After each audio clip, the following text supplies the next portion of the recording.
నాకు ఈ ఇడ్లీ పేరు వినగానే 3 బ్యాచ్లు గుర్తొస్తాయండి. అందులో మొదటిది ఆహా! ఇడ్లీయా అమోఘం అనేవాళ్ళు మన అమ్మలు, అమ్మమ్మలు. రెండోది ఇడ్లీయా ఓకే ఓకే ఇది మన జనరేషన్. ఇక మూడో బ్యాచ్ అమ్మో ఇడ్లీయా వద్దొద్దు ఇప్పుడు జనరేషన్ పిల్లలు.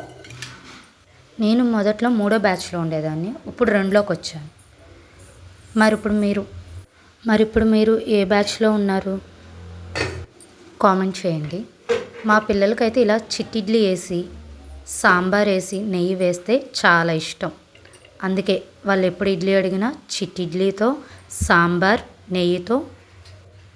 నెయ్యితో పెడితే వాళ్ళకి చాలా ఇష్టం, బాగా ఎంజాయ్ చేస్తూ తింటారు. మరి మీ పిల్లలు కూడా చిట్టిడ్లీ అంటే ఇష్టమా? మీలో ఎంతమందికి సాంబార్ చిట్టిడ్లీ అంటే ఇష్టమో కామెంట్ చేయండి. మాకైతే సాంబార్ చిట్టిడ్లీ అంటే మా పాపకి చాలా ఇష్టం.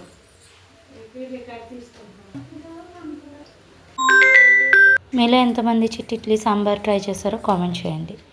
ఓకే, ఫస్ట్ టైం ఈ ఛానల్ చూస్తున్నట్టయితే లైక్ చేయండి, సబ్స్క్రైబ్ చేయండి. Thank you.